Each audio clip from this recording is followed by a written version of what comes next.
Hello, and welcome to Magus Wisdom Now. Today we're going to talk about the most direct and healthiest way to summon your higher self, to bring the state of consciousness that is identified as the higher self, or you might consider it a higher gear of awareness, or an extension of self, or you're an extension of it. It doesn't matter. The point is that this state of awareness is natural. And it should be something we become comfortable with from when we're children. Of course, that's not the case. So, the process of yoga cultivation leads you early on, once you're able to internalize or start the internalization process and connect to what's called your aspiration or spiritual passion, the force that's depicted as fire or heat, but it's really the intensity of force of focus. But it's not one that's concentrating necessarily. It is your will, it is your passion, it is the active aspect of desire. Now, at this point, once you develop that, we've already talked about the principle that is translated as contemplation of one's own self or self study. This is actually the mode or the means or the way to open the gateway that is higher self-consciousness. And higher self-consciousness is itself a bridge to the divine aspects of self, the causal deeper levels that are considered to be transpersonal.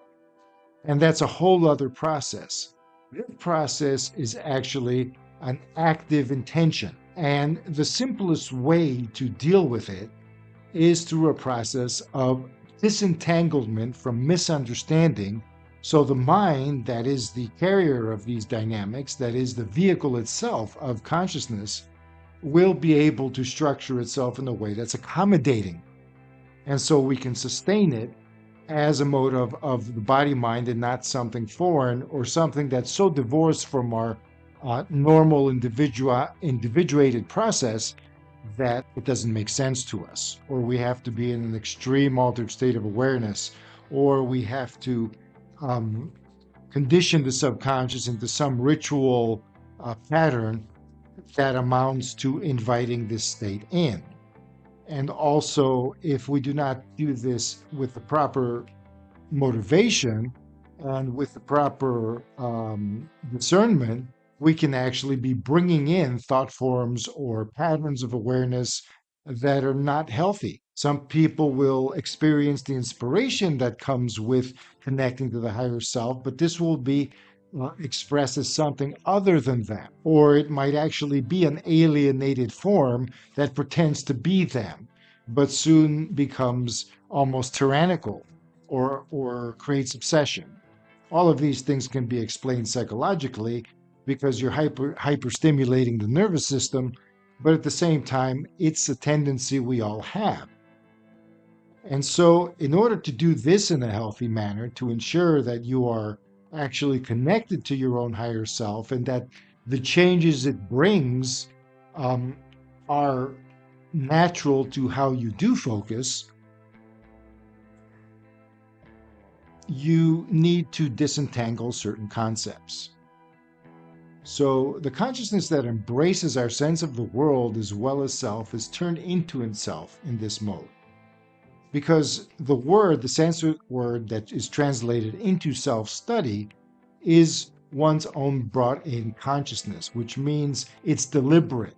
It's not something that you just, oh, this is me, this is how I feel me, and I'll just focus this. No, there's something extra coming in. And this extra is a self-activated dynamic, and it's built on your spiritual passion. It's built on that force that's likened to fire. It's an intensity, and this intensity doesn't just encompass your ego self, it includes that, your normal everyday I am sense of self, but it also expands into the world a little bit, into the space around your body. It's an expanded sense of self, and it's almost like you're reaching out into that more of you that you normally don't access. But the will to do that, the intense passion of, I really want to do this, is what we call aspiration, because it's not just a desire of, I want this. This is basically a reaching out. Yes, this is what I'm reaching for, even though it's not specific or you're not reaching in a specific direction, but it's a sense of reaching out. The state of enhanced self-reference requires sustained cultivation until consciousness can remain in that mode indefinitely, or at least for effective time intervals. So it amounts to turning attention inward in a sustained and mindful manner. And you have to repeat this in consistent intervals of immersion. And your focus of attention, in addition, needs to be practiced for progressively longer periods and greater intensities of relaxed presence. So you go deeper into the zone until you actually feel your gears shift mentally, where I'm in an altered state. I'm naturally high. I'm more expanded. You're not spacing out, but you're becoming more spatial.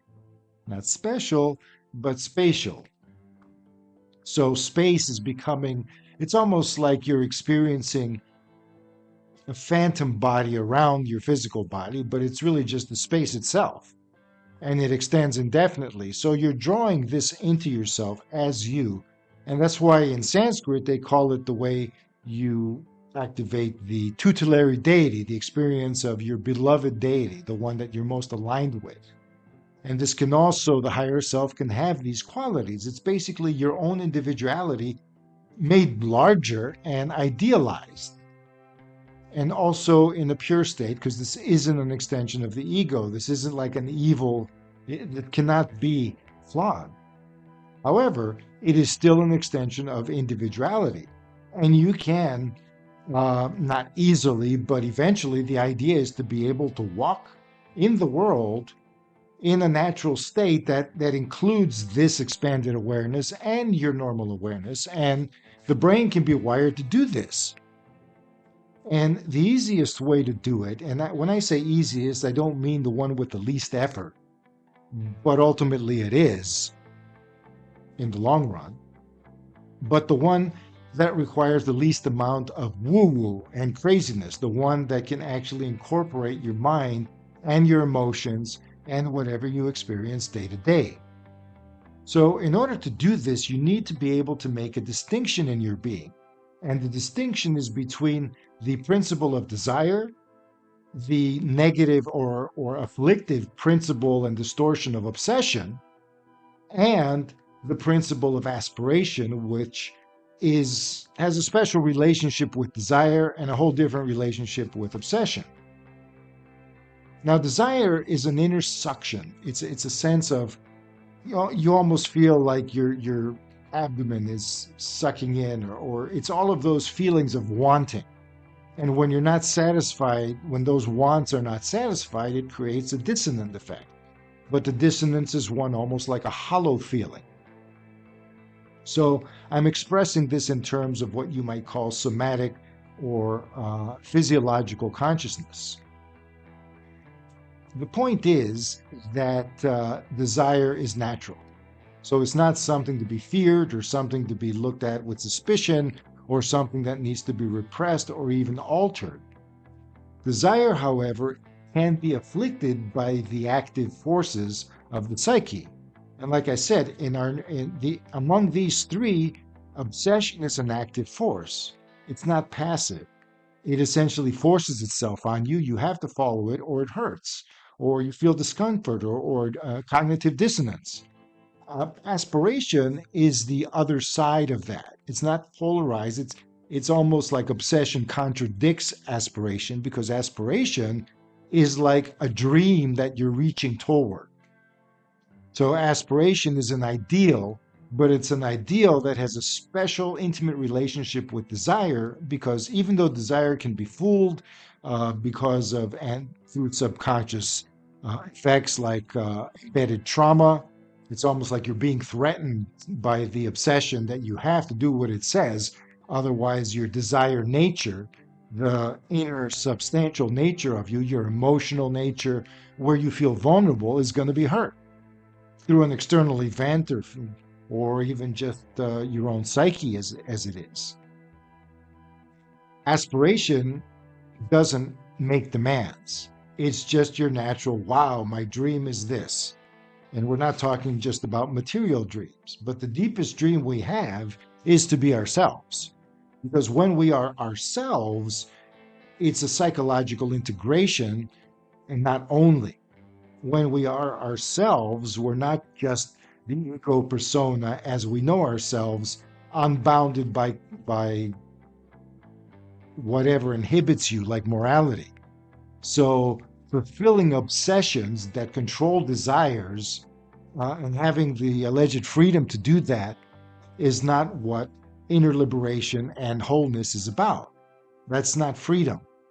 You're actually bound to the obsession. Of course, you can't see that. And you need aspiration to be able to counter it. And eventually, through deprogramming, you eliminate obsessions. And many people mistake suppressing the desired nature because it's easier that way. It's easy to repress. You just force yourself on yourself and act like some adult in front of a child. So you're hurting the so-called inner child, but I don't make those distinctions. This isn't psychology. The point is that obsession is a state of inner dissonance that creates compulsion, which is a kind of knee-jerk reaching out towards something. We feel as if something is compelling us or forcing us. And sometimes it's a discomfort that we somehow feel will be alleviated unless, when you satisfy the obsession. And it is temporarily. But then it comes back. And that's the problem. You see, when you fulfill a desire, it doesn't come back. The only time it does is when, you've only fulfilled part of the desire. There's something else going on and something else going on. But if your desire is devoid of love, then obsession is involved.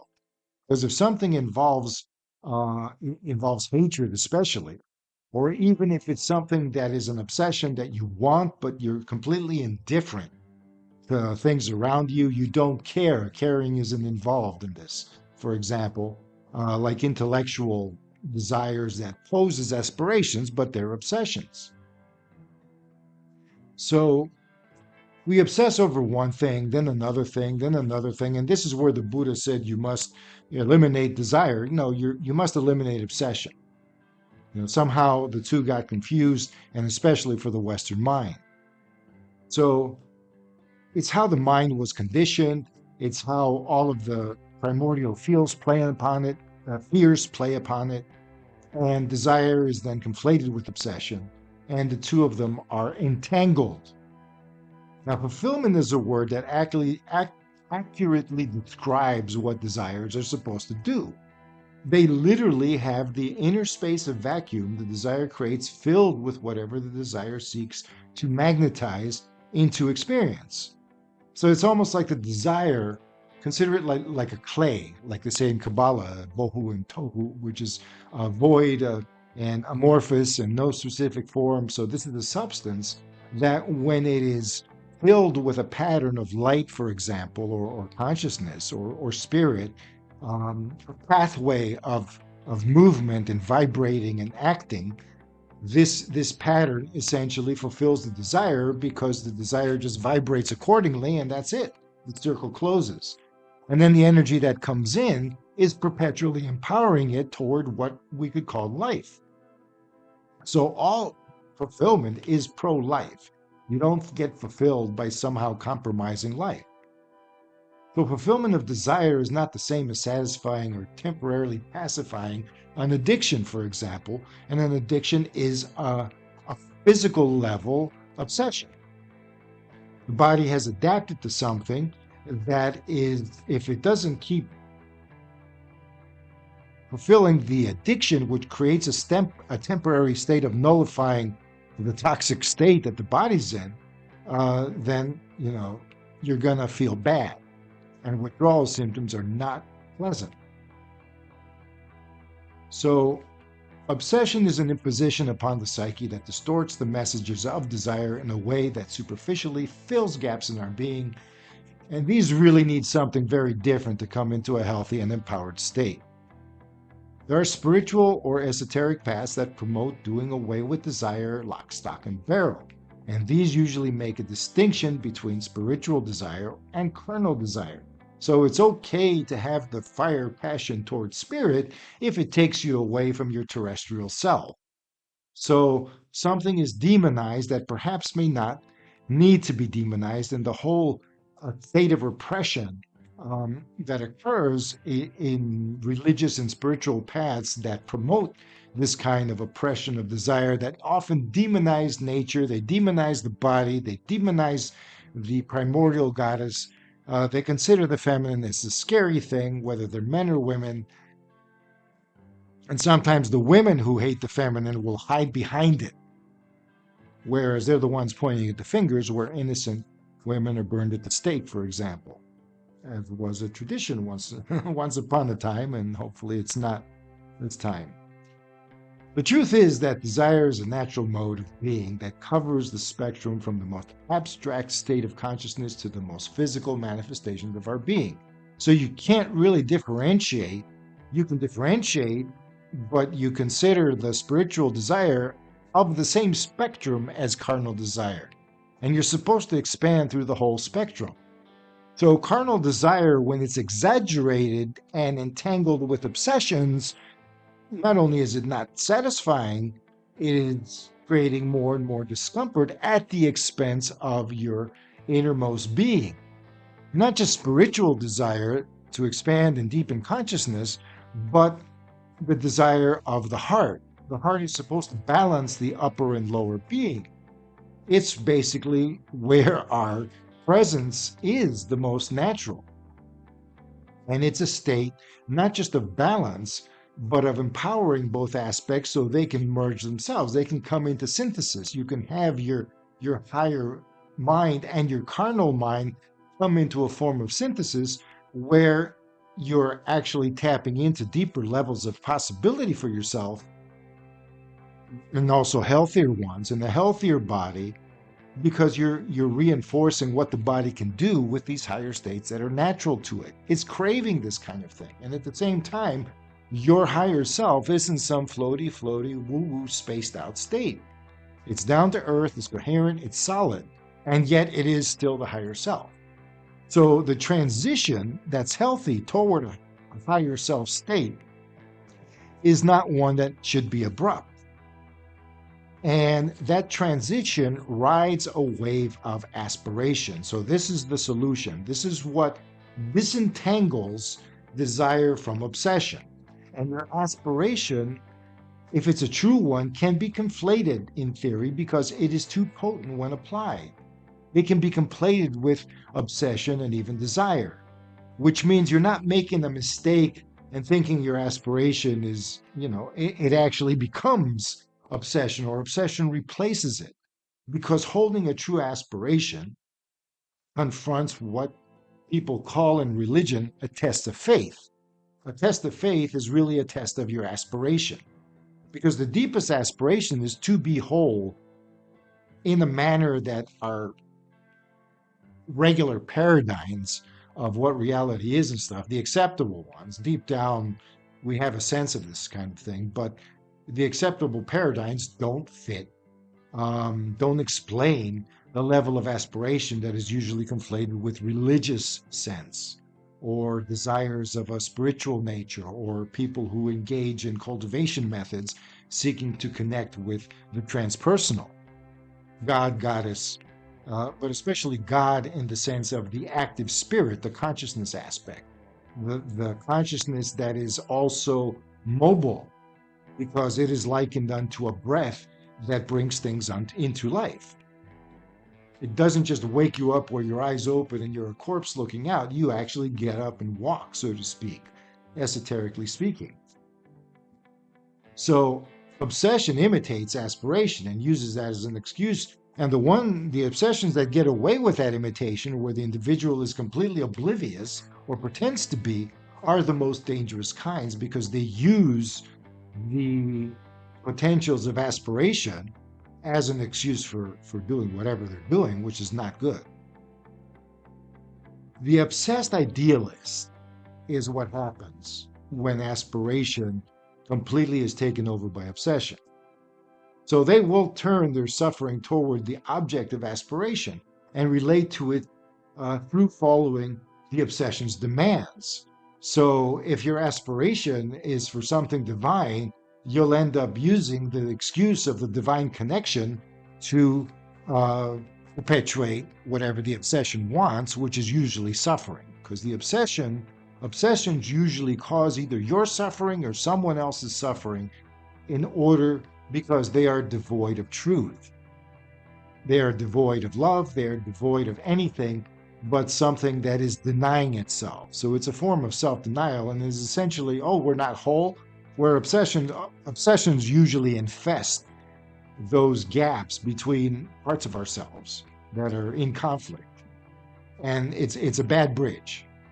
So in order to open up to your higher self, which has solutions, by the way, but you got to get the ball rolling, because it's almost like if you open up to it, it'll bring solutions into your life, into events. It'll illuminate what you need to do specifically. If you want to get into esoteric stuff, that's one way. Usually it does somehow include an expanded worldview. Um, but different people have different points of tolerance, not to the higher self itself, but to the implications of you aligning with it. Because you got everybody else who can subconsciously sense that. And unless it's some blasting love, even if it is, there's people and spiritual essences and probabilities that are patterned after suffering. They're patterned after denying any kind of love and imprinted with the pattern that imposes a reality that anything truly loving is vulnerable, weak, and will be sacrificed or snuffed out in some way. So you dare open your heart, it's going to be stepped on. That is a self-fulfilling prophecy, but it's also a warning of a state of collective programming, shall we say, that's even the programming of our own subconscious that's going to take us in that direction if we're not aware. We bring the higher self to essentially make us aware in a way that we can digest. That's why the tutelary deity that blesses an individual in paganism the world over is the one they love naturally. It's the one that could be their ancestor. So ancestors were revered as higher self projections, or higher self projections were revered as ancestors, because within a clan, when the genetic disposition is your only reference frame, you don't have abstract ideas of incarnations or histories, or you just know your own clan within the greater society. And that is, it's natural to follow the lineage of your own genetic line, so to speak, to a point of origin that is a golden one. That is the parent of your parent of your parent. That's still, okay, my grandparents were way cooler than my parents. Somebody might say, well, how about the great grandparents? They'll even be cooler than that. And then you go down the line to a really cool ancestor that wants your best interests at heart, but also knows you at a deep level because of the deep relationship you have. So ancestor worship may not have been literal. Maybe it was practiced that way, but the principle behind it may not necessarily be the ancestor, because, goodness knows that because they're ancestors doesn't mean they're good people. But it's the principle of where your genetic line came from, and that dovetails into where your own ego persona came from. What's it based on? So the higher self isn't just an aspiration of something that is just another way of thinking. It is actually an expanded way of being that can commune with you. It doesn't force itself on you. Now that's obsession again, and something foreign, and that's where you have the right to say no. One thing in all esoteric thought is we as individuals maintain the right to say no, but in truth, the only thing that we should really say no to is whatever denies love. And I don't mean clinging and needing and draining you dry or vampirism. I mean actual love that somebody feels for anything that's living, just because they are also alive and can empathize and relate on a deep level. It's unconditional in that way, so it's not personal. Doesn't negate personal and conditional love, which is the icing on its cake. But what kind of icing can you have when you just spread it around on a dirty table? So, aspiration, when experienced, cannot be mistaken for obsession if you are aware enough. So, this is why mindfulness comes in. No, it's like the sky being mistaken for the ground thanks to gravity. And it cannot be because of gravity. That's what I wanted to say here. In terms of initiating desire, however, obsession goes even deeper into the embodied nature and the subconscious and can cause distress. There are layers of obsession, and these are often correlated with denial in some way, denying yourself, denying what you can be. Sometimes you think you want more things, but that's really an act of denying what would really fulfill you. And desperation comes in, and obsession comes in. Obsession means that, well, something's missing, and it's a cry for help in a way, but at the same time, what's missing is not the substitute. It has to do with your true aspiration. So discovering your true aspiration is basically going to, well, let's say all my desires were fulfilled. If I end up becoming a monster and wanting everything to be destroyed and hating everything because of that, or in spite of that, if it's a disappointment, then you're just mired in obsession. It's all tangled. And sometimes disentangling the obsession means you gotta touch and make aware parts of yourself that just are like a limb falling asleep. So, the pins and needles in a kind of emotional sense. So you may suffer a little bit, but it's discomfort. It's not like the suffering that hurts you. It's actually release. That all depends until you are able to identify the obsession, and then you go, no, my aspiration is this. This obsession in the face of my aspiration is nothing.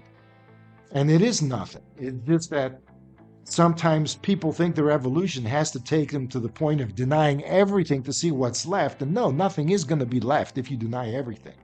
Your hatred and your obsession is non-existent. It's a pattern on what is, which is your true self. It's like a knife carving a name. But once the wounds heal and once you remove the scars, if you can, that name is not, that wound doesn't really exist. It was created and it's temporary. So all the bad things are temporary. It's just, how long can you take it? Aspiration and desires are therefore two parts of a whole. That's the relationship. Aspiration is the yang side, the positive side. It's the reaching out. And you're inspired by it because it's inspiring. Aspiration is what you're breathing in. It's not inspiration or expiration. It's what in yoga, and you'll see this in the next limb, where we have in-breath brings a certain energy, the out-breath brings another energy, another sense, and then you have the in-between. Right before the in-breath becomes out-breath, and even if you don't hold your breath, and it's better not to understand this, is as you're breathing in, there comes a point when the breath turns to the out-breath. At that point, when it stops for a split second, that's aspiration. The aspiration is the openness of your dream being present. And this dream is more than a material dream. The material dreams you have, the emotional dreams, I want relationships, I want money, I want this. These things reflect the truth of your aspiration to a degree. They will bring you something. But the aspiration can say, look, you don't have to go that route specifically because it's entangled with obsessions. Maybe if you look at the aspiration and allow the obsessions to disentangle, but that would mean that your desired nature, which is your emotional nature as well, and your feeling nature and your intuitive nature, these things can go topsy-turvy a little bit. Basically, we resist letting go of obsessions because they keep threatening us. And if we are in a mode where we're too comfortable, the threats are going to come up from the world. And again, they're parts of obsession that is imprinted upon the collective. So even if you attain your higher self state, you're not immune to what's going on in the world. However, it can't touch you as directly as it could before. You are protected in some way. And your mind will orient intuitively into what that means. a certain sense of faith because there's a greater presence. This is not what we may call the transpersonal divine that we seek to bring in the next state. So some mystics resort to divine love as the answer to all desire. So you want to go away from desire because it's problematic, and you want to move to the perfect state of source, but then the desires, what's the point of them? And in the same manner, you can say, well, if you're not going to have the desire nature, you're not going to have the aspiration nature either. And that's what we call spirit, aspiration. So aspiring is your heart's or your emotional body, and the physical body's means the body mind. It's way of reaching into the spirit, not just the spirit within through your identity, which is only one side of this, but the spirit beyond that holds the secrets of all your dreams. This is true. I'm not making this up. This is the spirit that you're bringing in, that is your higher consciousness, shall we say, your higher mode of consciousness, your greater, more expanded, and less restricted mode of consciousness, less programmed especially. This actually allows you to open up to the sacred center, to divine love, through respecting your desire nature and bringing it into being. So it's not only that you're immersed in this great golden warm love that's beyond any warm and fuzzy feeling. This is basically this is the meaning of existence condensed into a nonverbal presence, and it's you, and it's everything. And this kind of thing, living in a vacuum, defeats the whole purpose of being embodied. What you want is to spread this to the world, or realize that it's in the world already. It just needs your recognition of it in yourself for that circuit to close. So when the individual is done with hatred, and when their aspiration is tied to their obsession-free desires, the mind naturally orients toward the center that fills the being and life of the individual with their truth. And their rapidly unfolding potential leads to the fulfillment of all genuine desires. You might say that obsession is like a wound within the desire field. So being fulfilled cannot occur without that wound closing.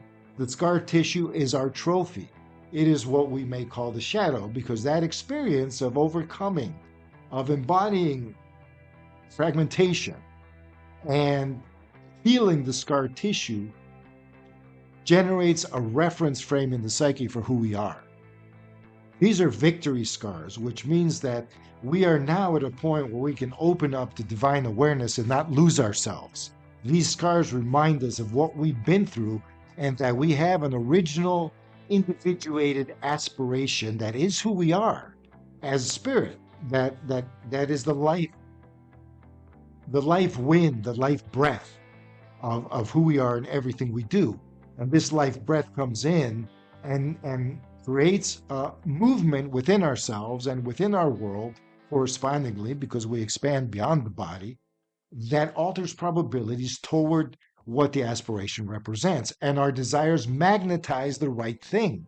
They're like, oh, that's what I want. I didn't have the words for it before. I didn't have the experiences for it. I had all these limitations that were imposed on me, all these threats. All my primitive zones were going through the roof every time I tried to open up to a direction, because something else was occupying that space that was basically the pus that needed to be cleaned out from the womb.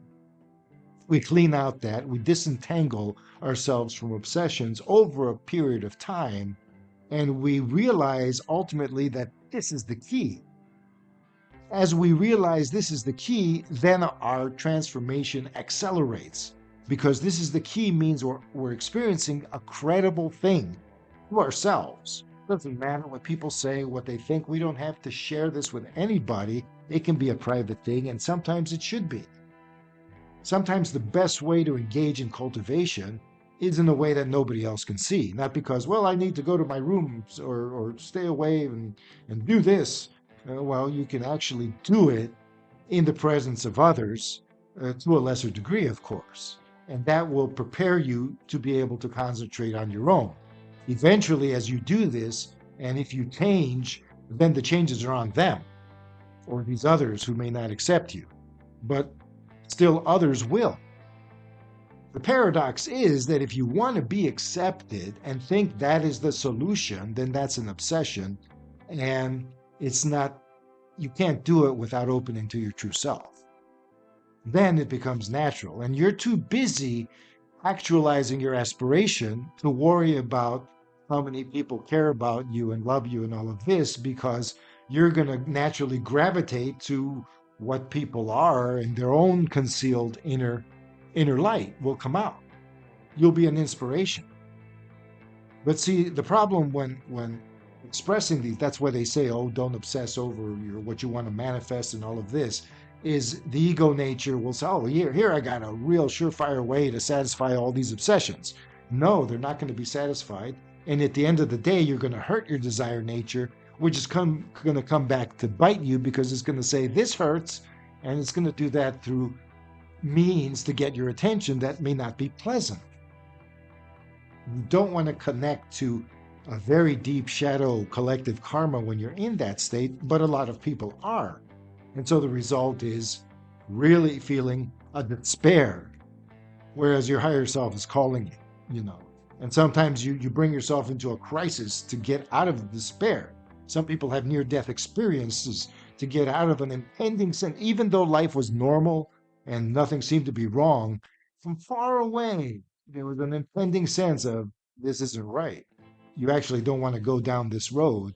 Maybe you'll be okay for a while, but you're going to trap yourself into a programming that is going to be hard to get out of. So here's a way to shake yourself loose. You may not survive it, but there it is. So we don't need to go through that, however. If we do this disentanglement consciously, if we orient our spiritual force, our passion, and realize that this passion is not just for some abstract, I want to know God, or I want to know the meaning of existence, or have an answer. That can also be an obsession. What you want is to be healthy, psycho-spiritually and physically and emotionally, so you can actually, what does it mean to be healthy? Well, you live in a perpetual state of well-being. That's a ground state. And then if you want more, then you make an effort. Then you have a relationship. Then you have a this. Then you have a that. But you need to attain that self-sustaining ground state. This is why I started these videos under the moniker The Esoteric Survivalist. In order to make it through rough times, there are basic connections that need to be made. And the Yoga Sutras give us early on a certain procedure of saying, look, first get rid of as many obsessions as you can by correcting your behavior. So living in integrity decreases the amount of obsession. And these obsessions are essentially a lack of perception, a lack of connection, their fragmentation, their alienation. They're almost like a bacteria that festers in the wound. And it's a mental formation. I'm not addressing the deeper causality behind them or anything like that. But these obsessions, the next podcast that's going to be a monologue will address that. And even though this might be running a little over, it's important to emphasize that the shadow is not our evil self. The shadow is the scar matrix that all of our experience has given us through standing up from the suffering that we've gone through, because we were disconnected from our own being, and the world was disconnected from our own being, and the being that's under the world is disconnected. These disconnections create a situation where we starve to death in existential terms. We shrivel up and then are consumed by parasites. And it's very organic in that way. But these parasites would not exist if we didn't need them.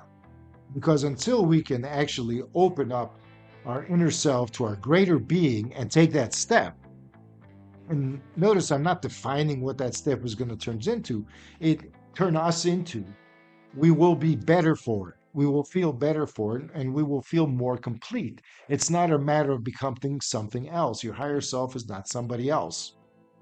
It may seem like it resides somewhere else. That's because we're disconnected.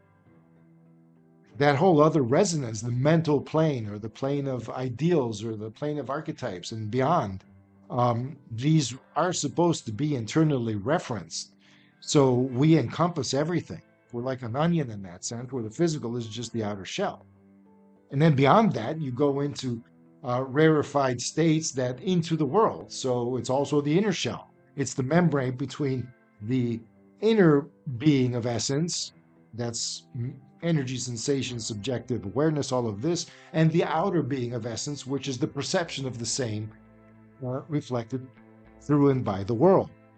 That's all part of ourself, but we can't even begin to realize or understand or bring it outside of the woo-woo label if we maintain our narrow paradigm, if our mind is wrapped and our heart is wrapped, because the mind is not going to expand in any sustainable way unless the heart follows. And the heart's not going to expand unless the body supports it. So this is a unilateral opening. And we haven't gone into true deity, which is the third case here of the process of harnessing your true internalization. This process is one of ultimate receptivity. Because when the higher self is grounded, then it understands it's basically the bridge between the transpersonal and the personal. So the ideal of love, what love really is, as a self-aware state of being, you can open up to that and it comes in. And it has to be the ideal without qualifications. It's not an unconditional state like, okay, I took a pill and I feel loving now and I don't care about anything. It's just a feeling. It's not just a feeling. It's a way of being.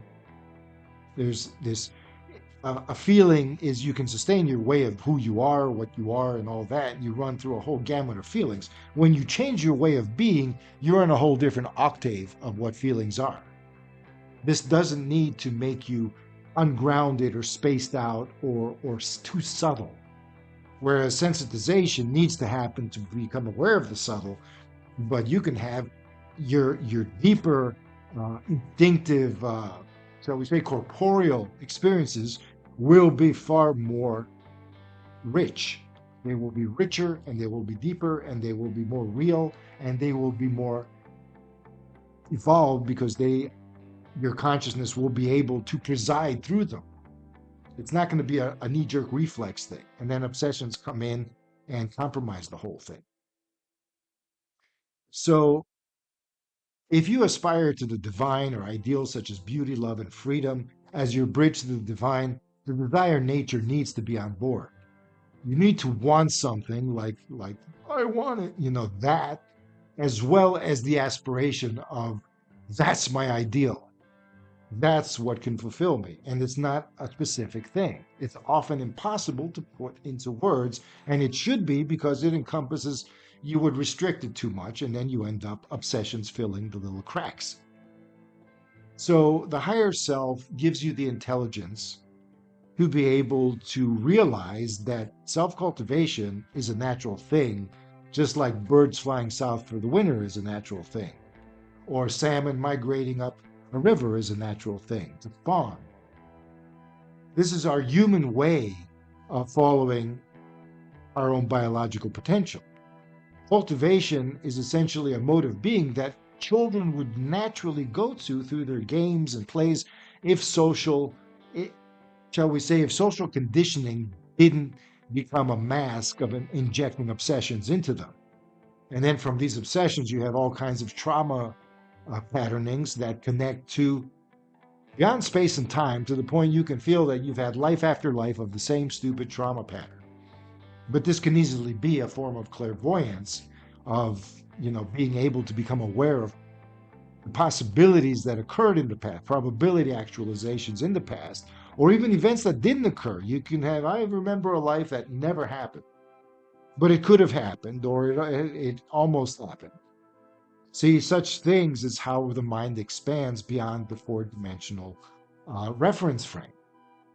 And it's part of the expansions that occur in a natural way to the point that you won't notice them until you begin to use it for some reason or look in that direction, and all of a sudden, there's way more going on here than I thought. Or an event will happen to bring you into that understanding like an initiation. It could be a relationship, it could be somewhere you go, and it will not be a traumatic experience. You won't have to have some accident to knock some sense into your head or whatever. So I'm going to stop this here. And I don't know, I've been looking at notes and various thoughts that I've put down about this process. So this has been pretty much off the cuff, but it is based on a lot of introspection, and it is based on the Yoga Sutras themselves. This is the self-study mode. If you get into the mindfulness and can sustain it with the emphasis on asking for what your aspiration is without wanting to put it into words. If I could feel the best that I could feel, how would I feel? And I'm not talking about a quick fix here or some peak experience that goes away. Nobody wants a perpetual peak experience. You want to play, and you don't want to be down in the pits either. You want to be at sea level.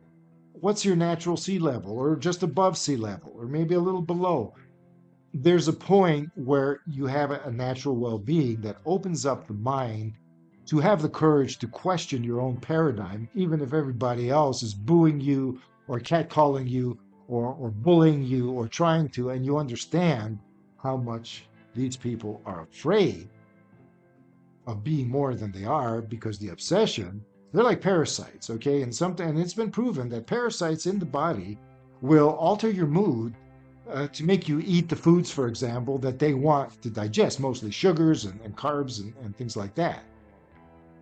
So if you go to a diet that the parasites don't favor, like an all meat diet or even just a vegetable diet of pure organic whatever, cleansing, you're going to feel bad. And that badness isn't just because you're going through sugar withdrawal or something. It's also because there are parasites in the gut and in the blood in the tissues that feed on a certain level of nutrients that they want you to keep maintaining, and they'll do whatever they can to tweak you to do it. And this has been evolved over, countless eons, whatever. So, but it is a thing. So these obsessions are like that too.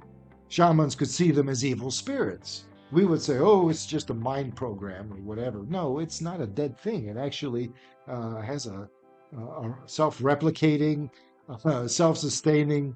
It's not just information. What it is painful because it's devoid of love. It's an alienated fragment of spirit that, if it's small enough, it doesn't attach itself to an actual sentience or mind that can come and do real harm as a possessing spirit. Usually these things are just floating around. They go from mind to mind, but they do want to, anchor in. And then other people come into your life that act out the will of the obsession from their point of view because they're compelled. Somebody who abuses you, is compelled to do that because of this hatred. They will have to feel abused themselves unless they abuse you. That doesn't justify it in any shape or form. But abuse is not, and then it goes beyond that into a false high. Obsessions, if they become fulfilled over and over and over again, then it becomes a false high that you think you can maintain, but is actually hurting you all the way until you can't. Because you're going to run into something that contradicts your obsession, another obsession, and then you have competition between obsessions, and this isn't good. That's why, some gambling is considered a sin, because it proliferates in that kind of obsessive attitude. And any fanatical thing. Cults are not considered because usually obsessions are involved. If it wasn't, then you got wisdom teachings. They're not cults. So thank you for listening to this. This has been a longer exposition than usual, but it's one that needed to be said. So if you stayed with me for this long, I'm going to be regular from now on, so I can understand any kind of, you've let this time pass. But sometimes during the year, during times of the year, like the winter solstice and Christmas, short of New Year's even, I need to focus within for many reasons, but also to be able to say, okay, I don't want to get into a routine here, so let's open the horizons. Let's broaden the horizons and express something that's not only useful, but that is key, even though we're still in the tail end of the second stage of an 8-stage process of yoga.